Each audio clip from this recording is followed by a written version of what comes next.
Bonjour à tous, je suis Sophie aux Communications de l'Ordre. Merci d'être des nôtres. Je vous écris quelques petits messages dans quelques instants sur notre page Facebook. C'est moi qui va modérer la soirée aujourd'hui. Si vous avez des questions à nous poser, vous n'hésitez pas à interagir avec nous. On débute à l'instant.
Mesdames, Messieurs,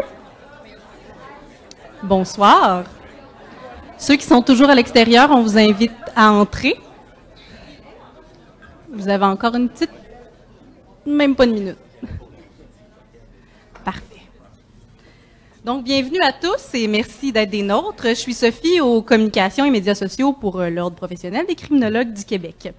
Je désirais premièrement remercier les 75 personnes qui sont en salle aujourd'hui. On a aussi une partie de notre communauté Facebook qui est avec nous en direct. Donc, sachez simplement que l'Assemblée est autant en direct que filmée et sera enregistrée, donc demeurera dans le temps. Vous aurez un petit extrait de votre vie sur cette plateforme. Aujourd'hui, donc, on vient tout juste de vivre un cocktail. J'espère que tout le monde a ramassé son gloss. Si c'est pas le cas, vous viendrez me voir en fin de soirée. On va faire un tirage dans quelques instants et il va y avoir une remise de prix. On va essayer d'être bref, considérant que l'Assemblée durera environ 1h30. Donc, il faut s'attendre qu'après cette période-là, il y ait 1h30 de contenu. Par la suite, on va y aller avec une période de questions. La période de questions, en fait, vous voyez le micro qui est en plein centre. Si vous avez une question, vous vous levez, vous pouvez aller l'adresser. On vous demande, par contre, de bien vous nommer parce qu'il faut noter dans notre procès-verbal quelle personne pose quelle question. Donc, assurez-vous que votre nom et votre question sont bien dits, précis et que vous êtes bref, si possible. Il n'y aura pas de pause ou de deuxième partie.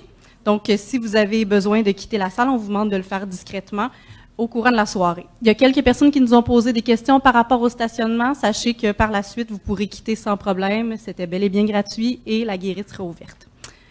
J'appellerai maintenant pour un tirage Madame Laurando à venir à l'avant, considérant qu'il y a certaines personnes pendant le cocktail qui ont participé.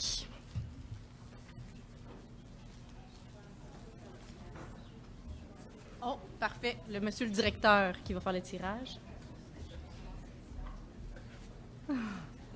Donc, on remercie la capitale pour le beau cadeau.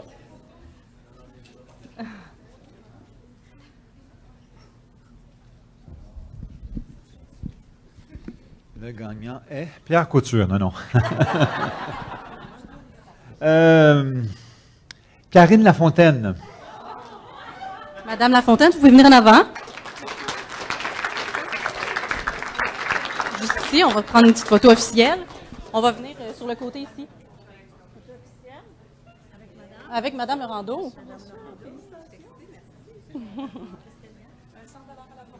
C'est un 100 $ à la forfaiterie.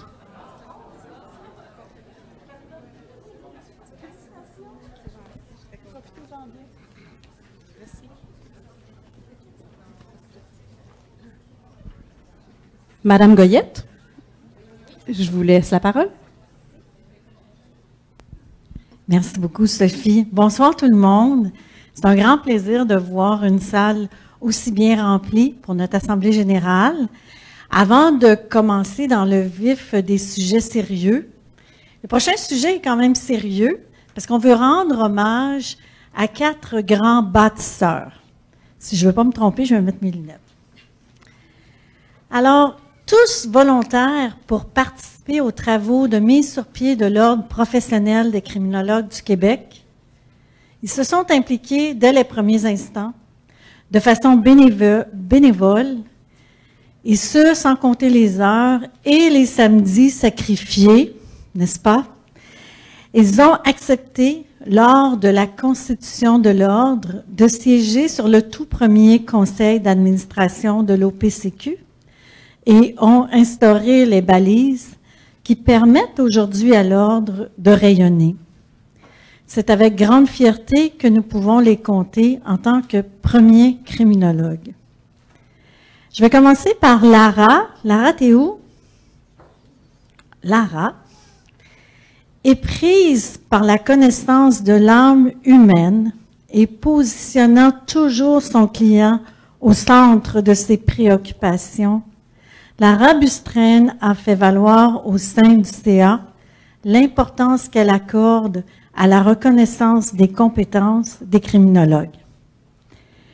Passée maître de la conciliation travail-famille-CA, elle a, entre autres réalisations, travaillé à la mise sur pied du premier plan de communication de l'Ordre des criminologues. Au sein du conseil d'administration, Lara a toujours été là pour faire valoir le professionnalisme des criminologues et la rigueur dont ils doivent faire preuve dans la délicate mission qui est la leur. Et ceci dans tous les milieux de pratique où ils se retrouvent. Manifestement fière de sa profession, que ce soit comme clinicienne, conseillère clinique ou enseignante, Lara incarne l'excellence et les qualités de cœur qui caractérisent les criminologues. Nous sommes chanceux de l'avoir comptée dans notre équipe de départ et nous voulons ce soir la remercier et lui remettre un petit objet symbolique. Tu peux venir ici, Lara?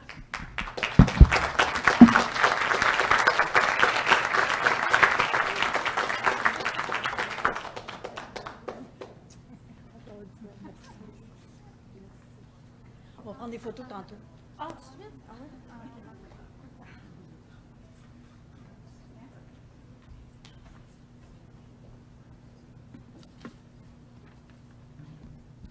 okay. La deuxième, mais non la moindre, Diane Boulanger. T'es où, Diane? Ah, elle est là. Grande travailleuse, Diane Boulanger s'est fait rapidement reconnaître au sein du conseil d'administration pour tout le cœur et l'énergie qu'elle a investi dans ses projets. D'une grande générosité, elle n'a pas manqué de s'impliquer dans divers mandats, dont les premières admissions à l'ordre. Avec Lara, elle a contribué à élaborer le premier plan de communication de l'ordre. Les administrateurs du premier CA pourront vous vanter son rôle de porte-parole des centres jeunesse, des clients des centres jeunesse, devrais-je dire, et son côté pragmatique qui a permis d'orienter plusieurs décisions d'importance. Diane a la criminologie tatouée sur le cœur et nous avons apprécié tout au long de son mandat sa sensibilité envers les criminologues et les clients qu'elle desservent. Nous souhaitons la remercier chaleureusement de tout ce qu'elle a fait pour l'Ordre.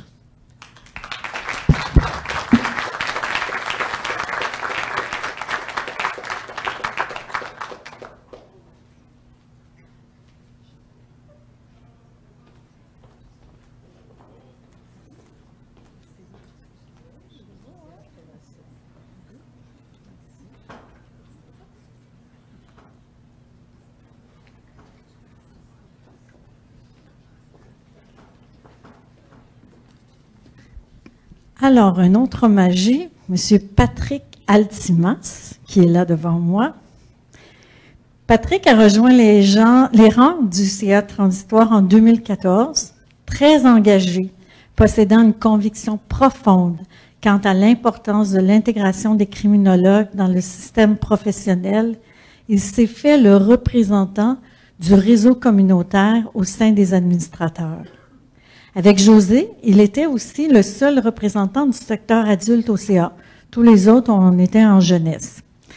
Dans tous ces secteurs d'emploi, autant qu'à l'ordre, Patrick travaille d'arrache-pied pour faire évoluer les mentalités face à la délinquance et pour faire valoir la réhabilitation sociale. C'est aussi son talent envers les chiffres qui s'est révélé d'une grande utilité, comme il a veillé sur les finances de l'ordre en tant que trésorier jusqu'à son départ. Patrick est un pionnier de la criminologie, un homme de grandes ressources et surtout de grandes convictions.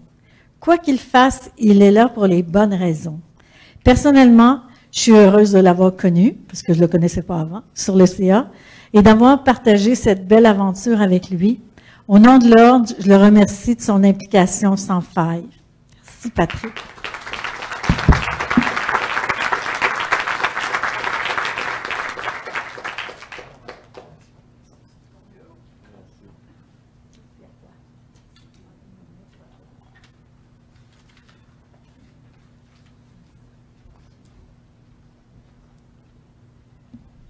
Alors, on a un autre hommage à faire, mais on va prendre une petite pause d'hommage parce qu'on a une invitée qui doit quitter, qui doit venir vous faire une petite allocution sur le CIQ.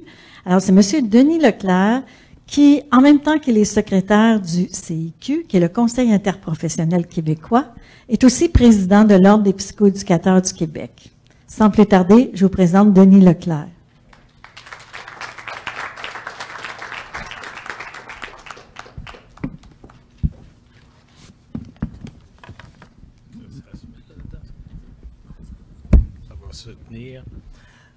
Alors, bonjour tout le monde.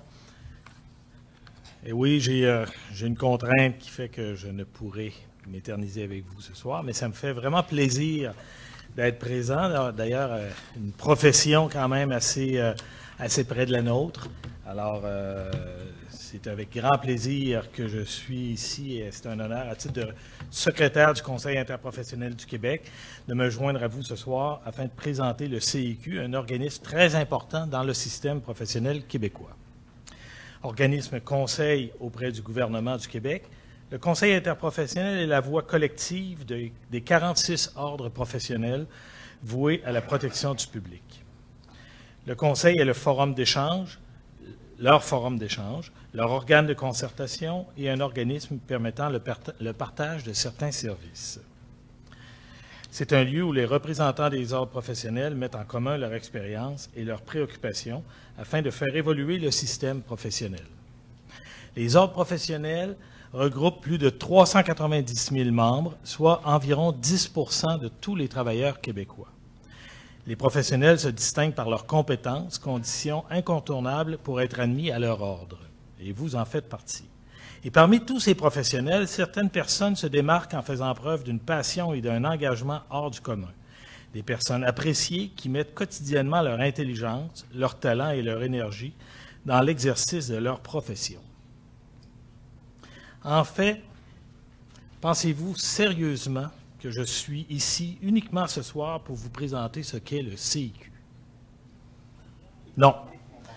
Je suis d'abord ici parmi vous pour rendre hommage à une criminologue exceptionnelle, pour lui remettre le mérite du CIQ, en fait le tout premier de l'histoire de votre profession. Avant de vous parler de notre récipiendaire, je voudrais remercier la personnel, Assurance Générale, qui s'associe au CIQ à titre de commanditaire pour la production de la médaille du mérite du CIQ. Cette médaille de bronze antique est une œuvre de l'artiste Catherine Tremblay, orfèvre à Montréal. Alors allons-y. Notre récipiendaire, certains vont déjà s'en douter, a été la première présidente de l'Ordre professionnel des criminologues du Québec, officiellement créé en juillet 2015. C'est bien agréable de prendre quelqu'un par surprise comme ça. Auparavant, soit à compter de mai 2013, elle a travaillé d'arrache-pied et de façon bénévole à la création de l'Ordre. Elle a mené de main de maître le Conseil d'administration provisoire pour l'intégration des criminologues au système professionnel québécois. Participer à la naissance d'un ordre professionnel implique un nombre effarant de démarches, que ce soit au plan légal, administratif ou politique. Elle n'a pas compté ses heures et ses efforts pour que la reconnaissance de la profession de criminologue devienne une réalité dès juillet 2015. Depuis ce moment et jusqu'en juin 2018, elle a occupé avec brio la fonction de présidente de l'Ordre. Au cours de son mandat, elle a su orienter le conseil d'administration et l'équipe de la permanence vers la première planification stratégique de votre Ordre et les guider vers la définition de sa mission, de sa vision et de ses valeurs. Comme présidente, elle a incarné ces valeurs de respect, d'intégrité et de collaboration et a fait en sorte que les actions et décisions de l'Ordre soient toujours dirigées vers ces orientations. Comme première présidente de l'Ordre, elle a porté sur toutes les tribunes la fierté de votre profession et a fait de votre Ordre un interlocuteur de grande crédibilité auprès de vos partenaires. C'est ici que je me permets également de sortir de mon texte pour remercier à titre personnel et féliciter José pour son implication au niveau de la collaboration avec les autres ordres professionnels et je suis bien placé pour en être un témoin privilégié. Et merci José de ton implication, de ta collaboration et bravo. Et donc je continue le petit bout qui reste. Les criminologues et le public lui sont reconnaissants de cet apport considérable. Elle peut être fière de tout le travail accompli. Donc, le Conseil interprofessionnel du Québec, sur recommandation de votre ordre et donc du Conseil d'administration, est donc heureux de remettre le prix Mérite du CIQ à une criminologue d'exception qui a joué un rôle déterminant pour votre profession. Donc, je vous demande d'accueillir chaleureusement avec moi José Rioux.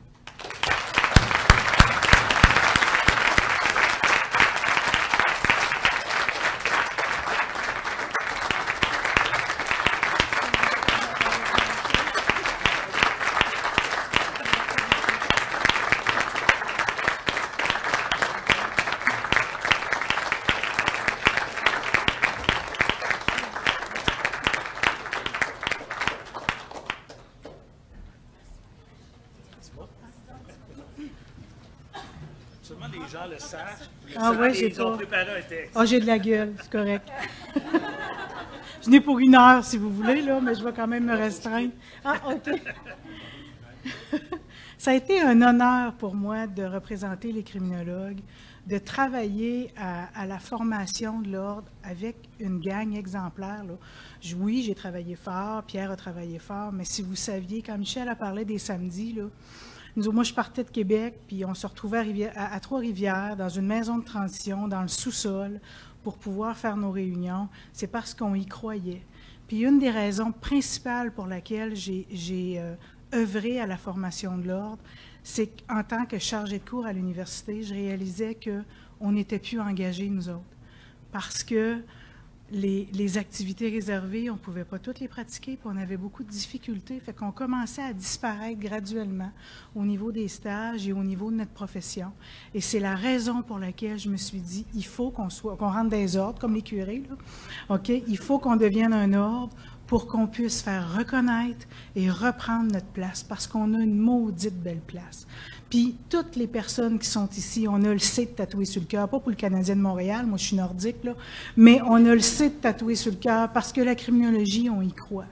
Puis ce que j'enseigne à mes étudiants à Québec, puisque c'est vraiment ça, croyez-y, soyez fiers de votre titre parce que on est unique, les criminologues. Oui, les psychoéducateurs sont corrects, là, mais on est unique, les criminologues, et il faut être fier de porter notre titre. Puis c'est la raison pour laquelle je me suis impliquée. C'est la raison que je dis toujours, on peut sortir José Rioux de l'ordre, mais on ne sortira pas l'ordre de José Rioux, là. Mes fonctions ont fait que j'ai dû quitter. Mes nouvelles fonctions ont fait que j'ai dû quitter, mais le C, là, il va toujours rester là, ça, vous pouvez être certain, puis je vais toujours être avec vous autres à l'Assemblée générale. Merci beaucoup.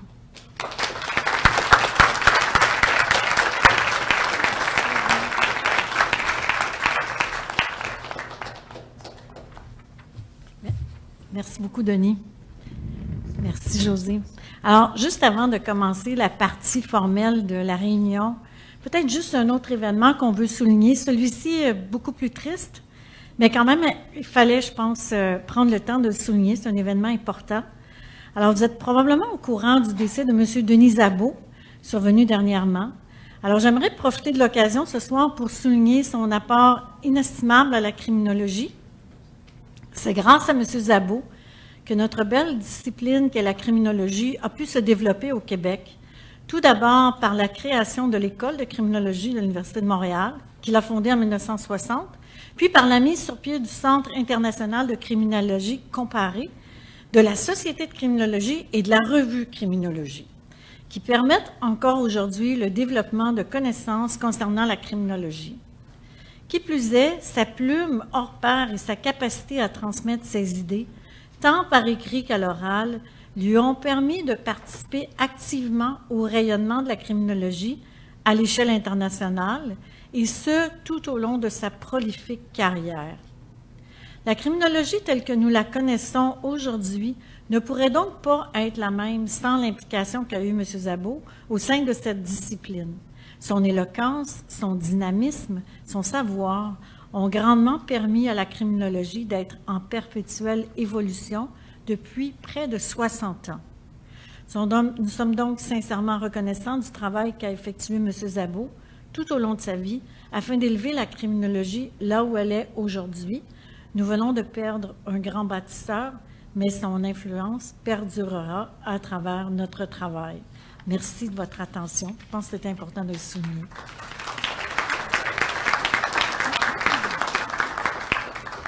Alors maintenant, on va commencer la partie formelle de la réunion. Alors, on est maintenant en Assemblée générale. Alors, pour commencer, normalement, à l'Assemblée générale, la réunion est présidée par une personne dont ça peut être la présidente de l'ordre. Par souci de commodité, je vous proposerais que je puisse présider l'Assemblée, mais ça prendrait pour ce faire une proposition à l'effet de nommer un président d'Assemblée. Est-ce que quelqu'un souhaite le proposer? José propose, Patrick seconde. Est-ce que ça va, Chantal?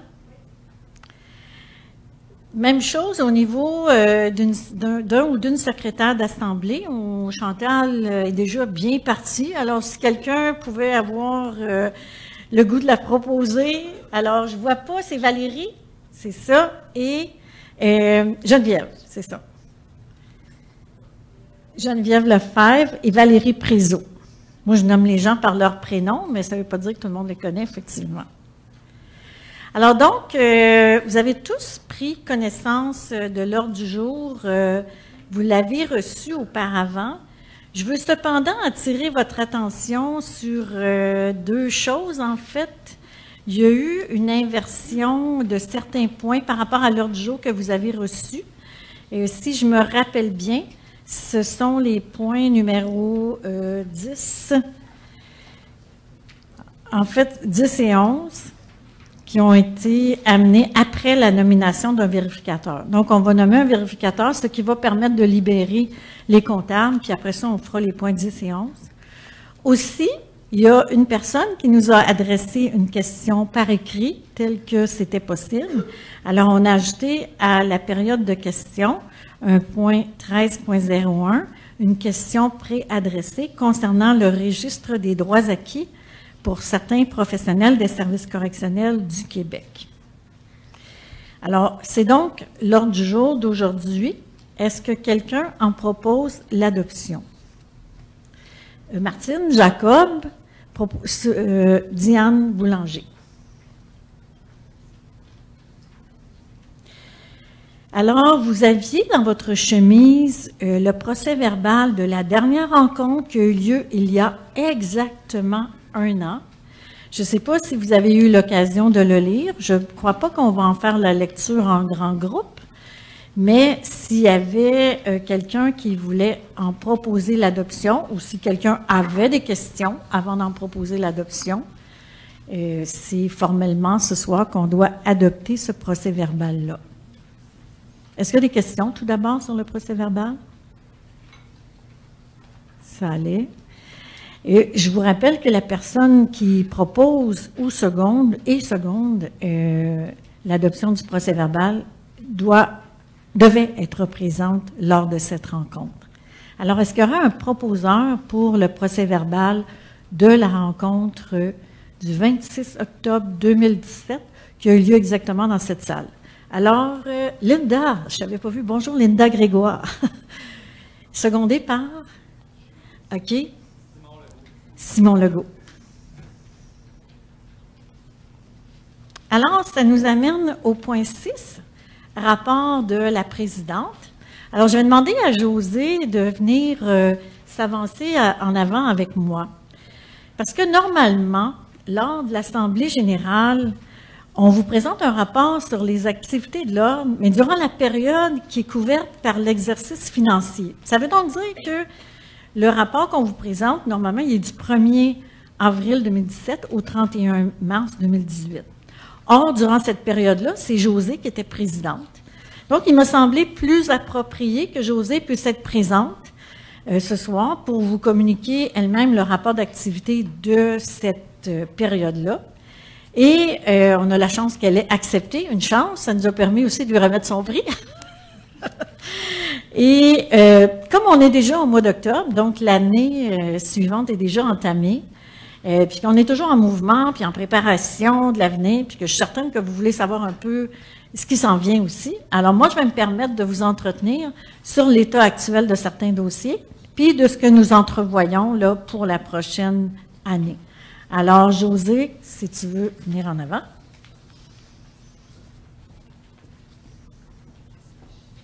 Tu veux-tu t'installer ici? Ben, tu restes-tu là? Non. Tu restes pas là, toi? Ben, je vais mettre, ah oui, on va tu vas vas parler dans le micro, oui, OK. Les deux, oui, c'est bon. Rebonjour. Au niveau de la gouvernance, au niveau du conseil d'administration, dans l'année où moi j'étais président, vous entendez pas, pourtant je pourrais parler bien plus fort que ça, mais je vais me retenir. Donc, au niveau du conseil d'administration, comme moi, mon mandat a terminé au mois de juin, il y a eu quand même beaucoup de mouvances, comme l'Ordre avait 3 ans et chaque administrateur avait ou une période de mandat de 2 ans ou une période de mandat de 3 ans. On a eu 3 personnes qui ont quitté au mois de décembre. Vous les avez vues tout à l'heure. Il y a eu Patrick Altemus, il y a eu Diane Boulanger, puis Lara Bustrayen. Donc, ces gens-là ont quitté de par leur région, de par la redistribution des régions administratives. Bien, là, il n'y avait plus de place pour eux autres au conseil d'administration parce qu'il a fallu qu'on élargisse quand même la représentativité. Donc, il y a eu des élections au mois d'avril 2017 et on a eu 3 postes vacants qui ont été comblés. Il y a eu Pierre-Luc Gilbert qui a été nommé pour la Montérégie. Est-ce qu'il est là, Pierre-Luc? Non, je ne l'ai pas lu, je l'ai pas vu. Hein? Donc, Pierre-Luc Gilbert pour la Montérégie.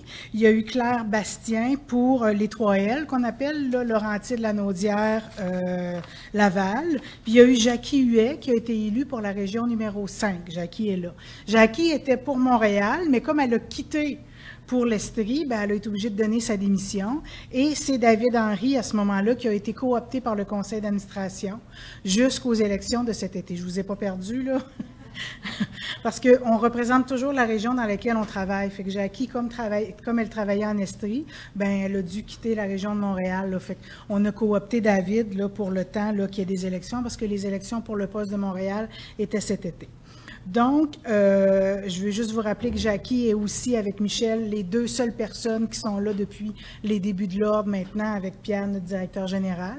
Fait qu'il y a quand même des vieilles personnes au niveau du conseil d'administration. Même si Jackie, je pense que tu es la plus jeune, là, il y a des vieilles personnes aussi.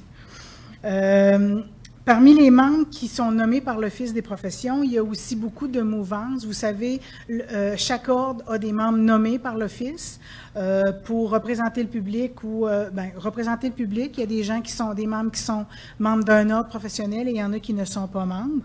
On a Yves Godbout qui a quitté à l'automne 2017. Il représentait le public, il était denturologiste et il a été remplacé par Hélène Desgranges qui est arrivée en novembre. Les mouvements se sont poursuivis, là, puis c'est Michel qui va vous faire le bilan là, par rapport à ça. Alors, j'espère que vous n'avez pas perdu votre latin avec tout ça, parce qu'effectivement, ça a bougé quand même beaucoup. Alors, depuis avril, d'autres élections se sont tenues, puisque 3 autres membres du CA ont terminé leur mandat. Il y avait José, qui était à Québec, moi-même et David Henry. Nos mandats s'est terminé. David et moi, on s'est présentés pour la région de Montréal et on a été nommés par acclamation, tandis que pour la région 4, qui est la région de Québec et de l'Est, Mme Hélène Simon a été nommée par acclamation. Hélène n'est pas avec nous ce soir, elle a dû subir une opération il y a quelque temps, donc elle n'était pas en mesure d'être présente, mais elle va être présente sûrement dans les prochaines tournées qu'on va faire. Par ailleurs, en juin, Mme Hélène Desgranges, qu'on vous a dit qu'elle avait remplacé M. Godbout comme membre nommé, elle a dû nous quitter. Elle a été nommée juge au conseil de discipline. Elle a été remplacée par M. Richard Talbot comme membre nommé par l'Office. M. Talbot, qui est aussi notre trésorier. En juin 2018, le conseil d'administration a élu ses officiers. Alors, c'est à cette période-là que moi, j'ai été nommée présidente, que David a été nommé vice-président et Richard trésorier. Puis, en vertu de notre règlement sur la composition de notre CA, un 3e administrateur nommé par l'Office s'est joint à nous au mois d'août, soit Maître Marc Sauvé. Alors, je recède la parole à José, maintenant que vous avez tout placé tout le monde au conseil d'administration. Puis, il y a Lise qu'on n'a pas nommée. Comment ça se fait? Parce que Lise n'a pas bougé. Lise n'a pas bougé. Alors, Lise Lachance, qui est là depuis le début. Fait que c'est une des vieilles avec nous autres. C'est vrai, tu es là depuis la première journée. C'est pour ça qu'on t'a glissé. Hein? Au niveau de la gouvernance, parce qu'on a quand même une gouvernance à faire, on a un ordre professionnel, donc la gouvernance demeure importante, on a créé un comité. Ça, c'était une obligation de la loi, de créer un comité. Dans le fond, le mandat du comité, c'est assister et conseiller le conseil d'administration en matière de gouvernance afin de s'assurer d'une saine gestion de l'organisation. Donc, vraiment faire en sorte que tout fonctionne adéquatement et dans le respect, bien entendu, des obligations juridiques et réglementaires. Le comité va s'intéresser autant aux mécanismes de fonctionnement d'éthique, de déontologie, le contrôle de l'imputabilité, de même qu'à l'ensemble des mécanismes organisationnels qui vont régir la prise de décision de l'organisation. Dans le fond, on a la transparence, on va s'assurer, je vous l'ai dit, on ne peut pas sortir José Rioux de l'ordre, on peut s'assurer la transparence, la continuité, l'efficience, l'équilibre, l'équité et l'abnégation. L'abnégation? Ah, OK. Ça a l'air que c'est ça. Alors, les priorités du comité de gouvernance pour la prochaine année seront les suivantes. Alors, tout d'abord, on est en processus de nomination d'un nouveau directeur général. Vous avez appris tantôt qu'on perd notre Pierre. Alors, il nous quitte pour une seconde retraite, amplement méritée. Alors, nous avons reçu de nombreux CV. Nous avons réalisé cette semaine des entrevues de sélection avec les meilleurs candidats. Puis, on devrait être en mesure de procéder à la nomination d'un nouveau directeur général ou d'une nouvelle directrice lors d'un prochain conseil d'administration. Ça, c'est le gros mandat du comité de gouvernance cet automne. On a d'autres choses à faire aussi. On doit valider notre code d'éthique et de déontologie. On en a un comme CA, mais il y a des nouvelles normes d'éthique et de déontologie qui viennent d'être édictées là, par l'Office des professions. Fait qu'on a une validation à faire. Est-ce que nos normes sont compatibles? On doit aussi, en vertu de ces nouvelles normes-là de l'Office des professions, créer un comité d'enquête à l'éthique et à la déontologie, toujours en lien avec le règlement de l'Office des professions. Ce comité-là enquêterait s'il y avait matière à questionnement sur l'éthique ou la déontologie d'un administrateur au CA.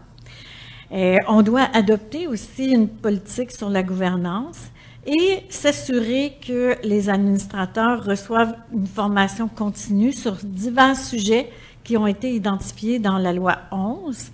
Et on va aussi créer des outils pour évaluer la performance du CA. Alors, pour la loi 11, je cède la parole à José. La loi 11, c'est dans le fond toute la refonte du Code des professions. Fait que ça a changé la pratique des ordres professionnels. Pour la nôtre, ça l'a moins changé parce qu'on est les plus jeunes. Donc, on s'est comme arrimé dans la gestion avec la loi. Mais les plus vieux ordres ont beaucoup de travail à faire pour pouvoir arriver à respecter là, les obligations de la loi 11. Le comité de gouvernance faisait partie justement là, de nos obligations au niveau de la loi 11. Il y a aussi, bien entendu, comme je vous disais, ça a changé. On doit protéger mieux le public. Bon, je pense qu'on le protégeait quand même bien, mais on doit le protéger davantage. L'optique d'une meilleure protection. Nos statuts, nos règlements sont déjà conformes aux standards ou à la nouvelle politique là, en matière de gestion. Donc, on est quand même kosher, je vais le dire comme ça, là. Excusez mon anglicisme. L'abnégation. Ah, OK, merci. Donc, on est conforme aux standards maintenant attendus. On a quand même des petits changements qui sont importants. À partir de l'an prochain, notre rapport financier devra refléter les sommes allouées directement à la protection du public. Actuellement, dans nos états financiers, tout est mis à peu près dans les mêmes postes de dépenses, mais à partir de l'année prochaine, tout va devoir être séparé. OK? Je vous rappelle juste la commission Charbonneau, puis on est comme un petit peu issu de ça avec la loi 11. Là. C'est comme, il y avait besoin de beaucoup plus de transparence. Il y a eu aussi les hausses de rémunération et de compensation. Les jetons de présence qui sont donnés aux administrateurs doivent désormais être soumis à l'Assemblée générale, soumis et adoptés. Vous savez, chaque personne qui siège au conseil d'administration, dans chaque ordre professionnel, il y a un jeton de présence. OK? Ça a été préétabli là, par le conseil d'administration quand on a été formé, mais quand même, s'il y a une modification de ces jetons de présence-là, c'est vous qui allez décider, c'est l'Assemblée générale, vous allez être mis au fait de cette hausse-là et c'est vous qui allez voter. Il va y avoir une justification qui va aller avec, je vous mets un peu de pression, là, mais c'est ça quand même, là. Mais vous devez adopter cette modification-là, OK? Pour pouvoir justifier cette hausse-là. La GA ne peut plus s'opposer à une hausse de cotisation. Elle doit cependant être très précisément informée des raisons budgétaires qui justifient une telle hausse. Auparavant, c'était les assemblées générales qui pouvaient autoriser chaque ordre professionnel à moduler à la hausse ou à la baisse, rarement à la baisse, mais plus à la hausse, la cotisation annuelle. Maintenant, c'est la refonte du Code des professions a enlevé cette prérogative-là de l'Assemblée générale, mais la permanence, le conseil d'administration devra vous justifier en Assemblée générale quand même les raisons pour lesquelles il y a une hausse. Les membres aussi du conseil d'administration doivent obligatoirement maintenant suivre des sessions de sensibilisation sur l'éthique et la gouvernance, les inconduites sexuelles, sur la diversité ethnoculturelle, sur les enjeux d'égalité entre les hommes et les femmes au sein du CA. Fait que c'est quand même maintenant, là, il va y avoir un peu plus de formation pour les membres du CA. Chaque ordre professionnel doit se doter d'une déclaration de service aux citoyens. Je pense que pour nous autres, c'est fait, hein? Ou c'est en voie? Adopté au CA, mais OK, c'est en voie. Ça va venir. Vous allez le voir passer là, par Justine ou par Jasmine. Pas Justine. Par Jasmine ou par Sophie là, au niveau de la déclaration des citoyens. Moi aussi, j'appelle tout le temps Justine. OK, je ne suis pas toute seule. OK, parfait. Au 1er avril 2017, nous avions 917 membres. Au 1er avril 2018, le nombre est monté à 1034. On a créé en 2018 le statut d'étudiant associé. Chaque étudiant qui étudie en criminologie peut maintenant être membre associé de l'ordre. Il ne peut pas porter le titre, bien entendu, mais peut être membre et bénéficier là, des activités ou recevoir quand même des avis. Et au niveau de l'inscription, bien, ils ont un petit rabais au niveau de du tarif pour l'ouverture de dossier. Comment? Les frais d'ouverture de dossier, merci. Ce qu'on veut, dans le fond, c'est déjà fidéliser les étudiants à penser à appartenir à un ordre professionnel, à leur ordre professionnel.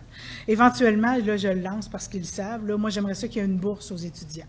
Mais moi, je lance quelque chose, puis je m'en vais. Hein? Fait que vous vous organisez avec. Là. Mais j'aimerais ça que l'Université de Montréal puis l'Université Laval, pour les étudiants qui sont membres associés, puissent bénéficier d'une bourse annuelle, là, peu importe sa facture, là, mais je pense que c'est important pour fidéliser puis amener les gens là, à adhérer à leur ordre professionnel.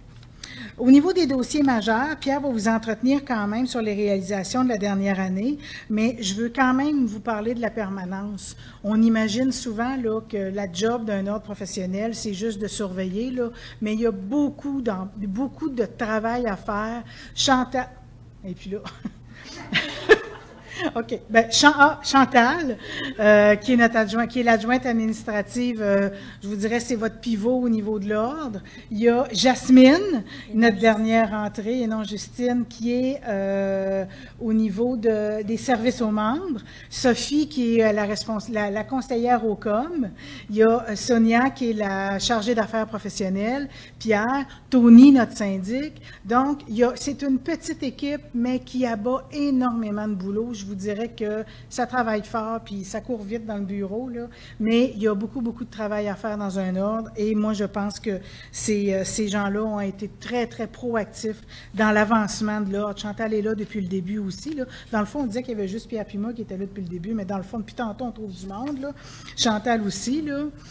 Il y a 3 dossiers importants. L'inspection professionnelle. Il y a une firme qui a travaillé à préparer le référentiel de compétences afin de développer le référentiel d'inspection professionnelle. Je vous dirais qu'on a été privilégié de pouvoir travailler avec cette firme-là. Il y a déjà beaucoup d'ordres professionnels qui sont là depuis plusieurs années, qui n'ont pas de référentiel de compétences et qui n'ont surtout pas de référentiel d'inspection professionnelle. Et je vous dirais que c'est un bijou. Pour ceux qui vont avoir à le remplir, peut-être que vous allez considérer que ce n'est pas tout à fait un bijou, mais je vous dirais que on n'aurait jamais pu arriver à ça là, si la firme avec nous autres, dont j'ai oublié le nom, et du conseil n'avait pas travaillé avec nous, mais je vous dirais qu'on est au-delà de plusieurs ordres professionnels avec notre référentiel de compétences et notre plan au niveau de l'inspection professionnelle.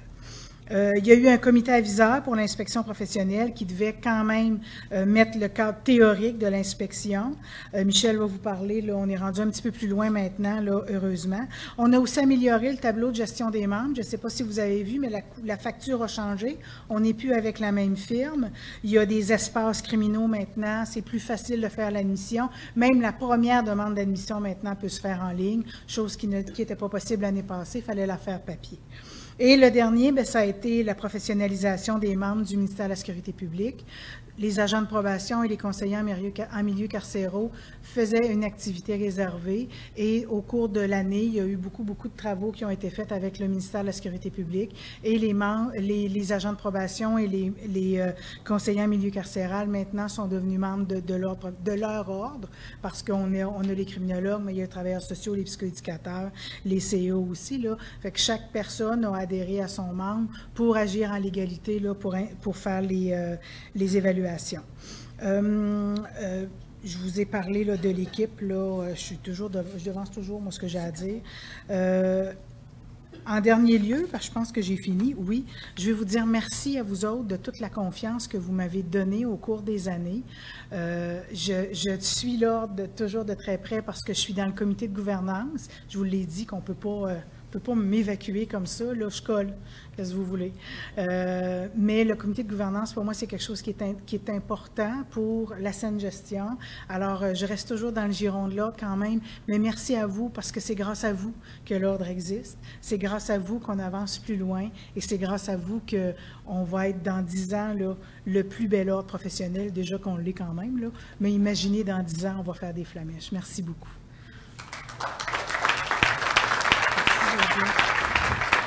Merci beaucoup, Josée. Alors, je ne pourrais pas terminer ce rapport sans vous entretenir de ce qui s'en vient pour l'avenir. Je pense que ça vous intéresse aussi. Alors, dans un avenir le plus immédiat possible, vous comprendrez qu'on ne contrôle pas tout, le dossier de l'activité réservée 3.6.7, les gens du Centre jeunesse savent très bien à quoi je réfère, donc la possibilité de déterminer un plan d'intervention pour un jeune placé en centre de réadaptation et présentant des difficultés de santé mentale. Donc, ça devrait être réglé. En effet, le dossier est maintenant sur le bureau de l'actuelle nouvelle ministre de la Justice. Alors, vous comprendrez qu'il y a eu comme un hiatus avec les élections, ce qui a retardé un peu notre dossier. Mais on s'attend qu'on soit capable de voir aboutir ce dossier-là au début de 2019. Josée a parlé du dossier de la professionnalisation des membres du MSP. Depuis avril 2018, le personnel du MSP, dont la tâche ou une partie de la tâche consiste à évaluer une personne atteinte de troubles mentaux, doit se conformer au PL 21 et conséquemment être membre de son ordre professionnel. On a donc accueilli 200 membres supplémentaires, en plus de créer un registre pour les employés du MSP qui ne peuvent être membres d'un ordre professionnel. Aussi, je voudrais vous indiquer que parmi les priorités de notre planification stratégique, nous voulons continuer d'améliorer nos communications avec nos membres. À cet effet, comme mentionné par José, nous avons procédé à l'embauche de Jasmine et non Justine pour soutenir le service aux membres. Nous irons aussi à la rencontre de nos membres dans toutes les régions du Québec. Nous commencerons par 2 rencontres en novembre. Vous avez peut-être déjà vu passer dans l'infolette la première. Le 21 novembre, on va à Saint-Eustache pour rencontrer les gens des Laval, Lanaudière et Laurentides. Et le 28 novembre à Longueuil pour la Montérégie. Et on va planifier les visites dans les autres régions au printemps, hiver-printemps 2019. On veut aussi lancer cette année la revue Beccaria, faite par et pour les criminologues, qui sera aussi accessible au grand public. Un autre objectif important de la planification stratégique, c'est le rayonnement de notre profession. On est fiers de notre profession, on veut la faire connaître. Sur ce sujet, on aura au sein du CA une discussion importante cet hiver afin de déterminer comment nous voulons être plus visibles comme ordre, quelle sera notre approche dans nos relations avec les médias, notre positionnement face aux médias sociaux, etc. Mais vous allez entendre parler de plus en plus de votre ordre à l'extérieur de nos mécanismes de communication à nous. Alors, comme vous voyez, ce ne sont pas les projets qui manquent. Heureusement, pour réaliser ces projets, nous pouvons compter sur un CA engagé et dynamique, je peux vous le dire, et surtout sur une équipe de permanence des plus performantes, dédiées et engagées pour s'assurer qu'autant les criminologues que le grand public reçoivent réponse à leurs questions avec courtoisie et professionnalisme. Cette équipe a été jusqu'ici menée de main de maître par Pierre Couture, dont je veux saluer l'exceptionnelle contribution à la naissance et au développement de notre ordre. Et je lui cède la parole.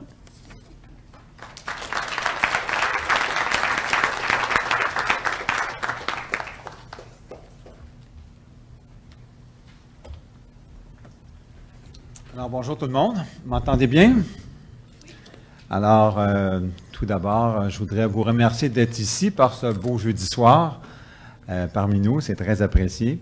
J'ai vu qu'il y avait des membres qui venaient d'à peu près tous les milieux, centre jeunesse, j'en ai vu de Pinel, du ministère de la Sécurité publique, des nouveaux membres, bienvenue parmi l'ordre. Et j'ai vu également des gens de l'Université de Montréal en arrière. Alors écoutez, j'ai deux handicaps pour faire mon bilan. Je suis ici pour faire le bilan de l'année. Premièrement, il faut que j'essaie de ne pas répéter ce que vient de dire Madame la Présidente. Et deuxièmement, il faut que je vous parle d'une période très précise entre, mars 2017 et avril 2018. Alors, je ne vous dis pas que je vais réussir, ça se pourrait que je déborde de temps en temps. Mais essentiellement, on l'a dit tantôt, les résultats dont je vais vous parler, qui sont excellents pour cette 3e année de l'Ordre des criminologues, n'aurait pas été possible sans l'engagement, la passion et la compétence, la professionnalisme de l'équipe de direction, l'équipe de la permanence dont Michel vous a présenté tantôt et sur laquelle je reviendrai un petit peu plus tard. On est très, très fiers de cette année. D'abord, au niveau de l'équipe de la permanence, je dirais contrairement au CA, c'est juste à la blague, c'était très, très stable. Il n'y a pas eu autant de mouvements.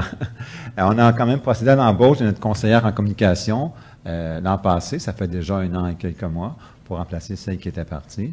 Et depuis ce temps-là, on fonctionne à plein régime.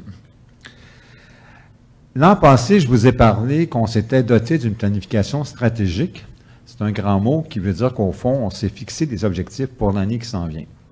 Au mois de mars 2018, on a fait le point sur cette planification. On s'est posé la question, est-ce qu'on a vraiment atteint les objectifs qu'on s'était fixés pour l'année 2017-2018?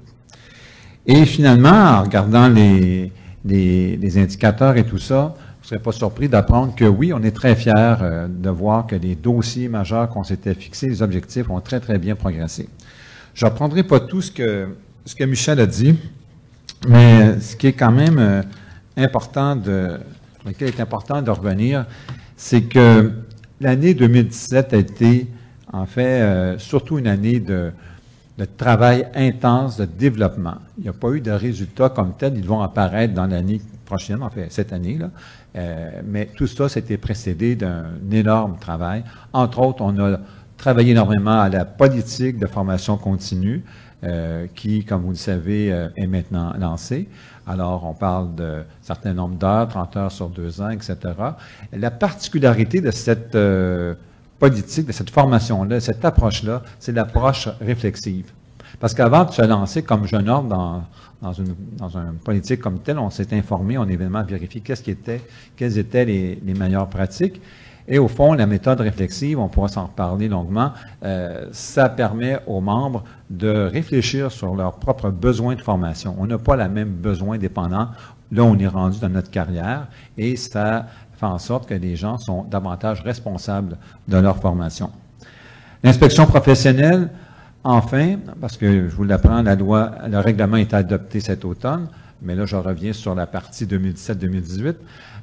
On a travaillé très, très fort pour préparer, pour être prêt, en fait, dès l'adoption du règlement qui a pris un certain temps. Donc, on a procédé à identifier le profil des inspecteurs qu'on cherchait, un cadre de référence, comme en parlait José, et également procéder à procéder à la sélection, à la formation des inspecteurs. Et effectivement, comme on le soulignait avec la firme du Conseil, celle qui avait déjà auparavant, lors de la première année de création de l'ordre, procédé au référentiel de compétences, grâce à un financement du Midi de 250 000 $. On était très, très contents de l'avoir. Cette firme-là, on l'a rappelée pour qu'elle nous aide à élaborer le cadre de référence de l'inspection professionnelle. Parce qu'une inspection professionnelle, c'est pour vérifier la compétence des membres, et c'est tout à fait logique que cette compétence-là, on se base sur le cadre de référentiel, qui est le référentiel de compétences, qui, comme vous le savez, le présente, en mentionne beaucoup. On a parlé de l'activité 367, cette fameuse activité qui a un nom de 2 pages, là, détermination, qui est très connue dans le secteur jeunesse, qui était, dès la création de l'ordre, qui était revendiquée par l'OPCQ. On pensait que ça prendrait moins de temps. On a appris que dans le système professionnel, il fallait être un petit peu patient. Et finalement, n'eût été des élections de cet été, on serait en train de vous annoncer qu'on a effectivement obtenu cette activité-là.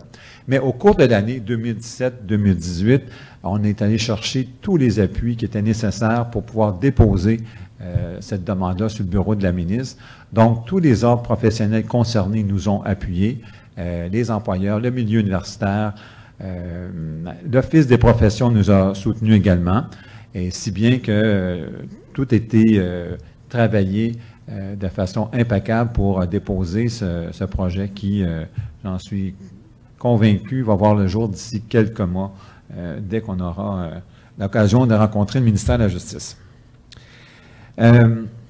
Au cours de l'année également,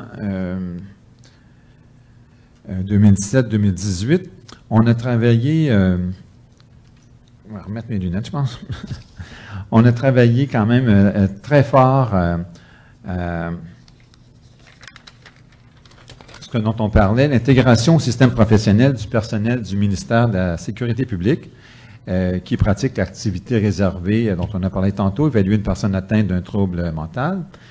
Rappelons que les autorités du MSP ont convenu lors de nos discussions avec eux en 2016 de lancer le processus d'avant-conduire leur personnel à devenir membre d'un ordre professionnel afin d'exercer légalement cette activité. Au cours de 17-18, nos démarches se sont beaucoup intensifiées. Il a fallu aller chercher l'appui des autres ordres professionnels, l'appui également de l'Office des professions et démontrer clairement que les évaluations de travail qui étaient faites par les agents de probation et les CMC étaient effectivement cadrait effectivement avec l'activité 364 du Code des professions. Alors, une fois que c'était fait, le processus d'admission à l'ordre a été lancé et, comme Michel le mentionnait, on parle de l'intégration d'environ 400 professionnels du MSP dans différents ordres professionnels. On sait qu'environ 300 d'entre eux sont répartis dans les différents ordres, dont 200 à l'ordre des criminologues. Une centaine, 117 pour être exact, vont faire partie du registre. Et la question va être posée, on va y répondre tantôt, mais je peux vous dire que le registre est en train là, de s'étudier entre les mains de l'Office des professions. On pourra s'en reparler davantage tantôt. Parce que moi, il faut que je parle de la période 17-18 ans, s'en souvient. Au niveau opérationnel, l'avantage d'être un jeune ordre, même s'il y a des vieilles personnes dedans, là, mais l'avantage d'être un jeune ordre, c'est que quand on implante des processus, on peut se baser sur ce qu'il y a de plus moderne, de plus efficace. Et c'est ce qu'on a fait tout au long de l'année. On a changé de fournisseur, on est allé chercher un fournisseur de services spécifique pour les ordres professionnels pour l'informatisation de nos services. C'est la firme Connexence qui a permis d'informatiser le tableau des membres et de procéder au renouvellement, à l'admission et au paiement en ligne. Mais plus encore, on a donné comme mandat à cette firme-là de nous livrer des modules reliés à la formation continue dont je vous parlais tantôt. Vous pouvez aller ou vous pourrez aller bientôt identifier le nombre d'heures et de formations que vous avez fait dans votre dossier espaces criminaux. Et également, c'est un module qui va être livré, ou en fait qui a été livré sur l'inspection professionnelle, qui va pouvoir nous aider à suivre l'évolution des inspections.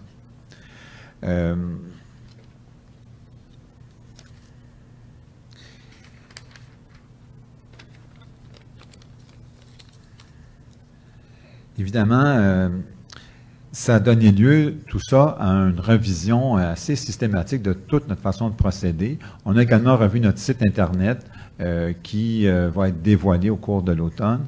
On a voulu le revamper complètement pour pouvoir avoir un accès plus facile aux informations sur l'ordre et aux activités qu'on y fait, autant pour les membres que pour le grand public. Parce qu'on a toujours le souci de travailler à la reconnaissance de la profession et d'en parler le plus possible. Également, on a parlé aussi, difficile de ne pas se répéter, mais l'ordre d'organiser ses premières élections pour les membres du conseil d'administration, c'est la première fois qu'on apprivoisait toute cette procédure-là qui est relativement complexe, mais finalement, on s'en est sorti sans trop de mal. Je regarde Sophie, parce que c'est pas mal elle qui s'en est occupée, notamment, et on a répété l'expérience plus tard. Au niveau de la reconnaissance de la profession, vous savez, c'est un euphémisme de dire que les criminologues sont mal connus dans la société. Vous n'avez qu'à parler autour de vous. Je pense que la criminologie, c'est pas quelque chose de très, très connu, même au sein des ordres professionnels, souvent, quand on est arrivé dans les premières années, personne n'avait entendu parler de nous. Fait que rapidement, on s'en doutait, mais il fallait vendre la profession, leur en parler le plus possible. Et c'est ce qu'on a fait encore cette année. On a continué notre implication dans à peu près tout ce qui bouge comme comité dans les ordres professionnels. Et croyez-moi, il y en a beaucoup. Alors, des comités pour les directeurs généraux, pour les présidents, pour les chargés d'affaires professionnelles, pour les communications, des tables de concertation de ceci, de cela. On était partout. On a travaillé aussi dans des comités sur la loi 11, notamment au niveau des inconduites sexuelles. Bref, on a pris toutes les occasions possibles de faire connaître la criminologie et les criminologues. Et je vous dirais que ça commence tranquillement, là. On commence tranquillement à faire sa place. Et comme le mentionnait Denis Leclerc tantôt, c'est un fait que l'Ordre des criminologues, après seulement 3 ans dans le système professionnel, a vraiment atteint un niveau de crédibilité, en fait, le niveau qu'on espérait atteindre. Par contre, on a également d'autres activités qu'on a fait au cours de l'année. Entre autres, on a participé et même commandité le congrès de la Société de criminologie. Pour ceux qui étaient, vous vous souvenez qu'on a commandité notamment la conférence d'ouverture sur l'éthique. On a également, et ça c'est fort intéressant, répondu à des demandes de conférences dans les écoles, les cégeps, les universités. On a reçu beaucoup de demandes pour venir parler du travail de la profession de criminologue. Alors, on a fait deux choses. On a créé une banque de criminologues bénévoles et on a également développé des outils, un support visuel, un PowerPoint, pour les aider à parler de la profession. Et ça fonctionne. Il y a des criminologues de différents milieux qui s'en vont dans des écoles, cégep, tout ça, parler de ce qu'ils font comme métier. Et ça permet, encore une fois, de démystifier le métier de criminologue qui est souvent associé à toutes sortes d'affaires. Mais bon, finalement, on arrive au moins à parler de nous. Et la revue Beccarion en a parlé, c'est très important, quant à moi, qu'un ordre professionnel se dote d'une revue. C'est pas une simple affaire, il ne faut pas lancer ça comme ça de façon magique. Il faut avoir une bonne réflexion, savoir sous quel angle qu'on veut que cette revue-là fonctionne, à quelle sorte d'article qu'on veut accepter, etc. Ça devrait être lancé au cours du mois de mars 2017. Les prochains défis, 2019, j'ai dit 2017, hein? Ça semblait, je suis dans le 10 ans, je me suis dit, me semble. C'est l'âge, quoi. Écoutez, près de 3 ans après sa création, l'Ordre des criminologues a dépassé le cap des 1000 membres. Je ne serais pas supposé de vous le dire, mais on n'est pas loin de 1300 actuellement. Notre cible stratégique pour 2020 est de 1500 membres. Moi, je suis pas mal convaincu qu'on va l'atteindre avant ça et qu'on va devoir se fixer une autre cible. Notre organisation est maintenant très bien structurée, tant au plan administratif qu'au plan réglementaire. Je le dis avec une certaine hésitation parce que, vous savez, un ordre professionnel repose beaucoup essentiellement sur des règlements. Et quand on dit que c'est très avancé, c'est qu'il y a beaucoup, beaucoup d'ouvrages derrière ça. Et Sonia, notre chargée d'affaires, le sait parce que c'est pas évident toujours de s'assurer que les règlements soient selon les vœux de l'Office. Au cours de l'an prochain, on assistera au lancement d'une inspection professionnelle de la formation continue du site Internet et de beaucoup d'autres choses. Et l'Ordre sera maintenant en mesure de jouer pleinement son rôle de protection du public. On aura également l'occasion d'optimiser notre système d'admission en travaillant, en intensifiant notre collaboration avec le milieu universitaire pour s'assurer et garantir de maintenir les compétences des criminologues et des futurs criminologues qui vont arriver prochainement. Donc, et ça se termine là-dessus, l'OPCQ termine l'année avec la satisfaction d'avoir atteint ses objectifs et ce succès, je l'ai dit en commençant et on l'a mentionné tantôt, repose beaucoup, on insiste là-dessus, mais sur l'équipe de la permanence, que je vous représente, Chantal, qui est mon adjointe, mon bras droit, mon bras gauche et tout ça. Sonia, chargée d'affaires professionnelles, un petit peu le chef d'orchestre de tous les dossiers dont je vous ai parlé. Sophie, qui est responsable des communications, de l'organisation d'événements comme ça ici, entre autres du Facebook Live. Salut Hélène Simon, qui nous regarde, un membre du CA, handicapé. Et c'est vrai. Et Jasmine, notre dernière recrue, un criminologue qui est arrivé avec nous depuis le mois de juillet. Alors, on pense souvent, des fois on reçoit des appels qu'on est 10, 15 même à la permanence. On a commencé à 3, puis on est maintenant rendu 4. Alors, avec tout ça, je pense que 5. Ah, ben, ouais. Alors, je pense que ça mérite une bonne main d'applaudissement.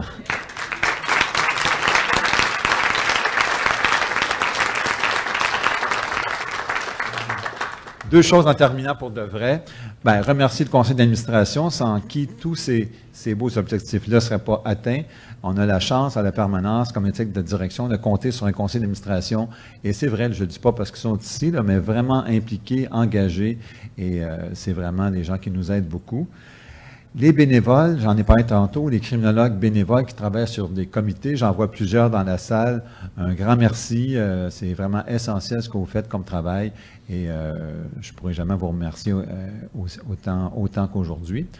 Un dernier mot pour vous dire que c'est un lieu commun de dire que c'est un privilège d'avoir été le directeur de l'Ordre, le premier directeur, mais vraiment, dans mon cas, quand j'ai complété ma criminologie il y a 40 ans, en 1977, déjà on parlait de créer un ordre. Déjà à cette époque-là, ça m'intéressait.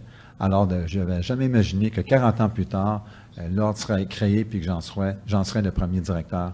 Alors, c'est un privilège d'avoir fait en sorte, participer à la création de cet ordre-là. Et moi, c'était pas dans le but de vérifier la compétence des criminologues. Pour moi, c'est même pas un enjeu. Les criminologues ont une compétence reconnue. C'est pas non plus dans le but de la protection du public. Je pense que le public est déjà bien protégé par tout ce que vous faites. C'était vraiment dans le but de la reconnaissance de la profession. Je pense que c'est ça qui m'a le plus animé puis qui va continuer à m'animer. Alors, merci beaucoup.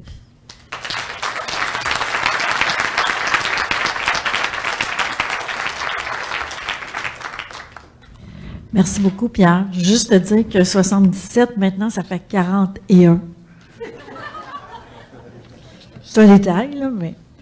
Alors, on va passer à l'aspect excitant de la soirée, la présentation des états financiers. Alors, j'inviterai Madame Anne-Marie Desloges de la firme BDO à venir nous présenter les états financiers. Vous avez les documents dans votre chemise, si vous voulez suivre.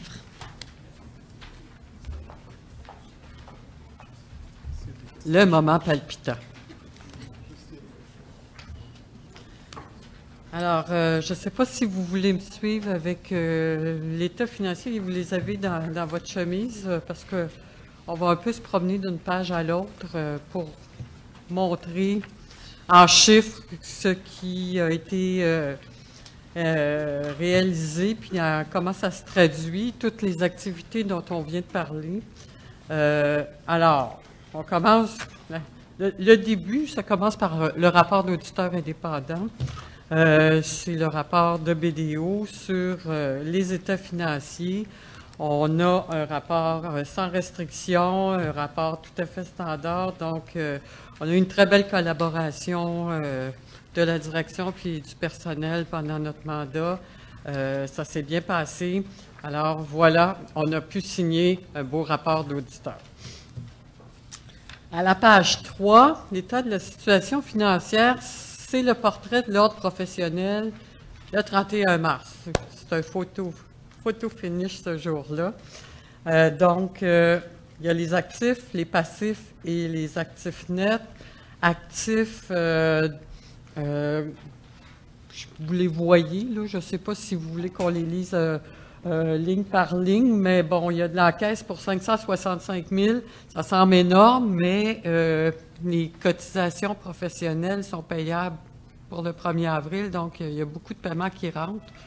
Vous voyez dans la somme, dans le passif, il y a les sommes perçues d'avance qui sont les cotisations professionnelles pour l'exercice suivant qui ont déjà été payées, donc qui sont dans l'encaisse, mais qui vont être utilisées dans les revenus de l'année suivante. Donc, c'est pour ça qu'on semble bien riche, mais en fait, c'est pour l'année qui va s'écouler par la suite. On a des dépôts à terme de 155 000, des comptes à recevoir qui sont en fait, en gros, la TPS a été vécue à recevoir sur une subvention qui n'avait pas été comptabilisée l'an dernier. Les frais payés d'avance qui ont augmenté par rapport à l'an passé, qui sont en gros une licence sur le logiciel de gestion des données de membres, là, Connexence, je pense. Nos immobilisations corporelles, on n'a rien acheté cette année en termes d'équipement, on a juste amorti, on achète des immobilisations, on achète des bureaux, des chaises et tout ça, puis on les amortit sur une durée de vie utile de 5 ans, 10 ans, dépendamment de l'immobilisation. Actifs incorporels, c'est le logiciel qu'on amortit aussi sur quelques années. Et il y avait un dépôt remboursable qui avait rapport au loyer, je pense, probablement. Créditeurs, c'est les comptes à payer. Il y a une note explicative. Là-dedans, il y a des salaires, les comptes fournisseurs et tout ce qui a été payé. Les sommes reçues d'avance, évidemment, ça, c'est les cotisations qui ont été reçues au 31 mars pour l'année qui commence le 1er avril. Donc, on les comptabilise pas comme des revenus dans l'année où on les reçoit. On les garde en réserve pour l'année suivante. Ce qui fait qu'on a, un actif total de 805 000, des passifs de 616 000 et un actif net, après 2 ans, de 188 516 . Ça, c'est les bénéfices qui se cumulent d'année en année, les surplus qui se cumulent d'année en année. Donc, on a un montant qui a été investi en immobilisation corporelle qui correspond à nos immobilisations corporelles dans l'actif puis l'actif incorporel et l'actif net non affecté qui est le cumul des profits au fil des ans. On peut s'en aller à la page 5 où on voit les activités, tout ce qui a été raconté là, pendant les rapports d'activité se traduisent en chiffres dans cet état-là. Donc, qu'est-ce qui s'est passé? On a perçu des cotisations pour l'exercice terminé le 31 mars 2018 de 635 933 $ pour correspondre à 1027 membres durant l'exercice. On a eu des ouvertures de dossiers qui ont un peu augmenté par rapport à l'année dernière, c'est normal, on a eu plus de membres. Une commandite des jardins de 11 000 $, des revenus d'intérêt, puis d'autres petits revenus. Au niveau des dépenses, il y a des relevés à la fin qui les expliquent, mais je pense qu'il n'y a rien qui est majeur comme variation par rapport aux années passées. Les salaires qui ont augmenté un peu, évidemment, parce qu'on augmente nos ressources et on a besoin d'aide. L'administration, les charges d'administration, il y a un relevé à la toute fin, là, je pense à la page 14 qui détaille les frais. On pourra le regarder tout à l'heure. Promotion, communication, la gouvernance, tout ça, c'est détaillé dans les relevés. Le bureau du syndic qui a été créé en gros cette année, qui a pris son envol cette année à 51 000. Et le conseil de discipline et de révision, conseil interprofessionnel. Donc, des produits totaux de 702 000, des dépenses de 682 000. Donc, on a un excédent de 19 800 cette année pour clôturer, qui s'ajoute à nos actifs nets. Alors, il y a beaucoup de notes dans un état financier qui sont des notes qui sont exigées par les normes comptables pour les organismes à but non lucratif. Je suis sûre que vous ne voulez pas que je vous en fasse la lecture. C'est plate à mourir. Alors, voilà. On peut passer aux détails intéressants. Je pense qu'ils sont les dépenses à la fin, que les gens peuvent peut-être vouloir voir plus, là, parce que autrement, dans les notes sur les méthodes comptables, c'est pas très transcendant. Donc, on voit le détail au niveau des cotisations, des produits, et à la page 14, là, on voit les relevés où il y a les détails de ce que qui était summarisé dans l'état des résultats.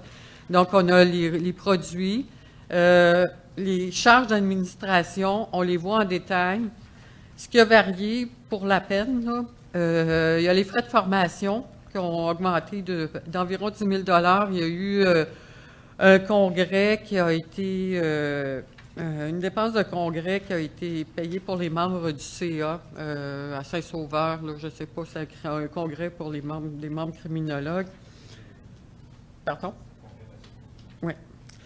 Et les honoraires professionnels aussi qui ont augmenté. Puis là, ben, on a les honoraires et du conseil là-dedans. L'an passé, on avait une grosse subvention et cette année, bon, elle a été plus... en fait, il reste la partie de taxes qu'on a réclamée. Donc, et du conseil qui a fait beaucoup de travail, je pense, au niveau des référentiels et du syndic. Pas du syndic, mais de l'inspection professionnelle. Donc, voilà. Promotion, communication, les dépenses sont à peu près similaires à celles de l'an dernier, malgré tout le travail qui a été réalisé. Au niveau de la gouvernance, c'est pareil. À la page suivante, on voit les jetons de présence qui seront payés aux membres du conseil d'administration, les dépenses de déplacement, les frais pour l'Assemblée générale et les honoraires professionnels qui ont été versés. Et cette nouvelle dépense cette année, plus costaude, qui est le bureau du syndic avec 40 000 $ de salaire, puis des honoraires qui ont été versés pour un total de 51 000. Je ne sais pas s'il y a des questions additionnelles sur les états financiers. J'ai mon collègue qui est là pour m'aider à répondre si jamais vous avez des questions.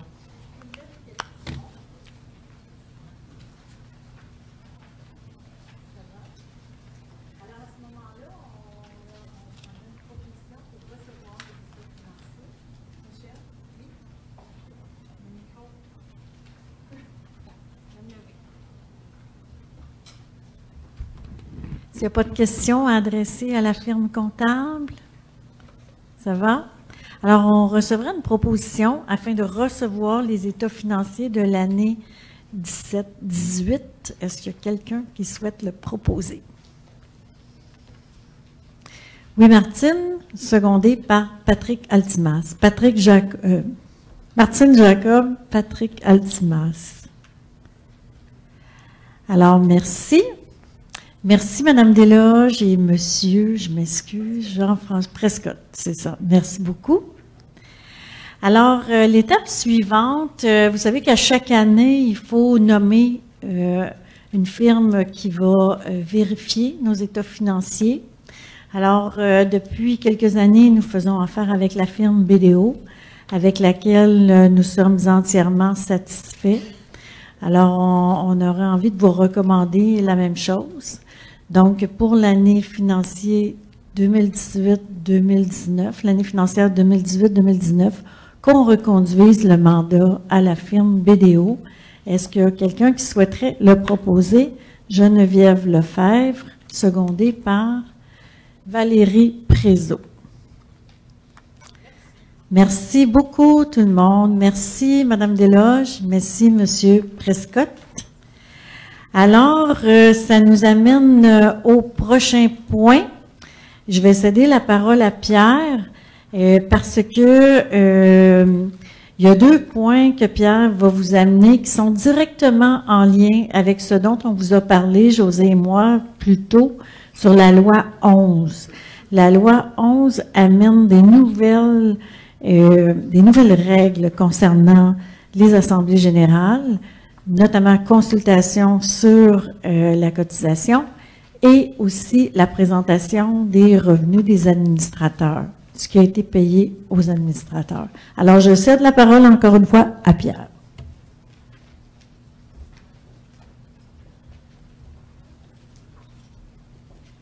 Alors, rebonjour. C'est une nouvelle procédure qui est exigée par la loi 11. Alors, on va parler tout d'abord de la cotisation annuelle des criminologues. Et voilà, il n'y a pas de hausse. C'est ce qui est le plus important à se rappeler. Et l'autre bonne nouvelle, c'est qu'on s'est trompé dans la date. Ce n'est pas 18-19, mais 19-20. Donc, pour l'année qui vient, il n'y aura pas de hausse non plus. Alors, la loi nous exige quand même qu'il y ait une consultation des membres sur le fait qu'il n'y ait pas de hausse. La consultation a été faite et il n'y a pas eu de commentaire de la part d'aucun membre. Et la loi exige également que je vous consulte une seconde fois sur place en ce moment. Alors, j'invite tous ceux et celles qui auraient des commentaires à faire sur la non-hausse de s'avancer au micro.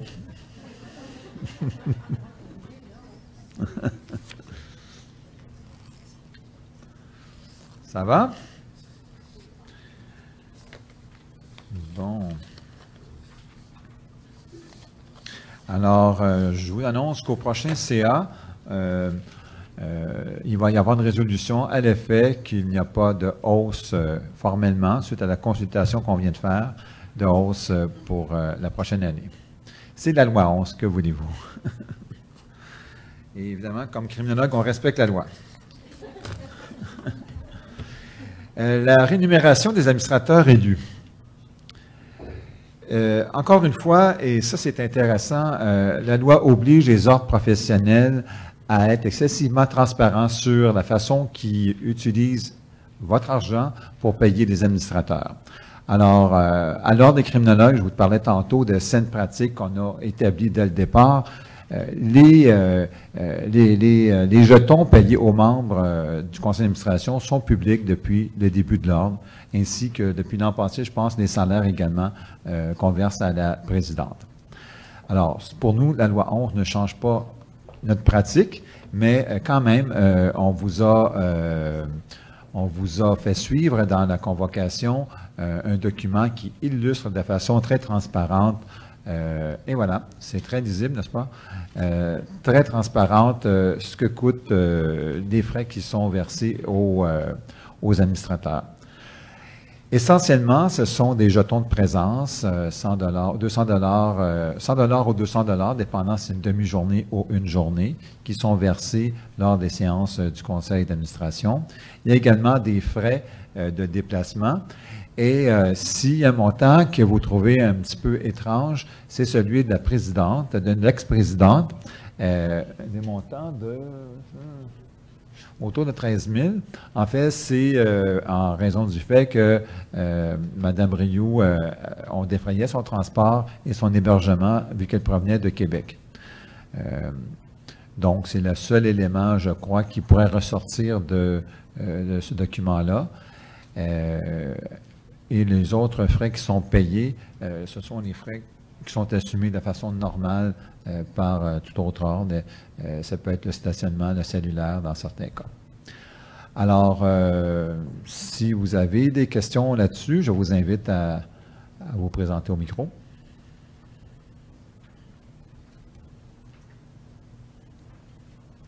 Bon, parfait. Alors, dans ce cas-là, on va devoir procéder à une autre résolution, à savoir que la rémunération des administrateurs de l'OPCQ pour la prochaine année sera basée sur les paramètres qui sont présentés, qui ont été présentés tantôt.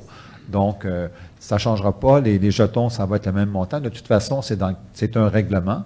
Et changer un règlement, croyez-moi, ce n'est pas évident.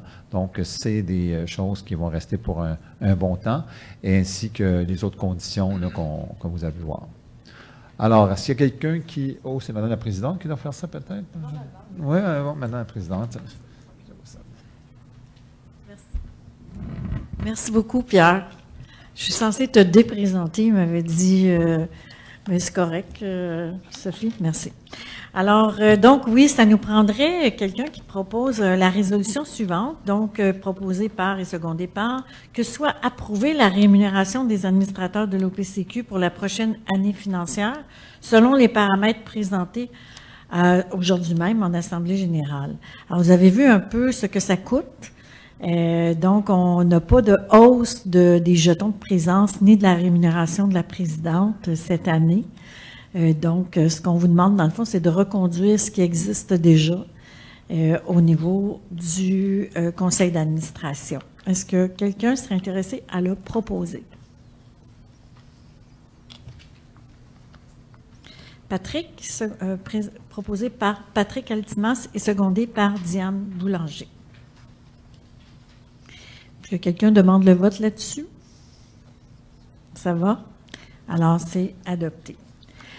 Alors, la prochaine étape, c'est la présentation du rapport de notre syndic, toujours très intéressant. Alors, je vous présente pour ceux qui ne connaîtraient pas, notre syndic. Si vous ne le connaissez pas, dans le fond, c'est une bonne nouvelle pour vous, même s'il est charmant. Alors, Tony Brien, alors je te cède la parole, Tony.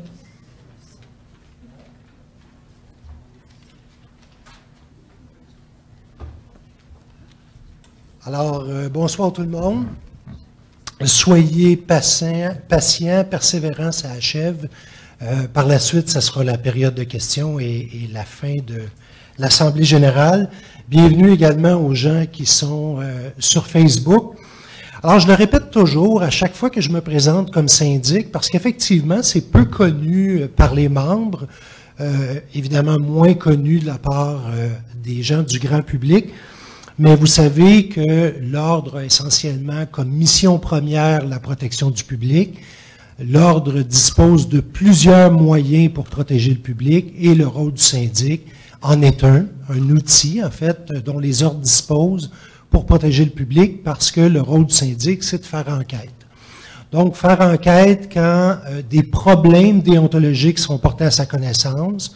Donc, essentiellement, quand des clients que vous rencontrez se déclarent insatisfaits de vos services et considèrent que vous avez eu des manquements déontologiques. Donc, je vais vous faire un petit peu un rapport de ce qui s'est passé au cours de la dernière année, en fait, 2017-2018. Vous comprendrez que c'est le bilan au 31 mars 2018.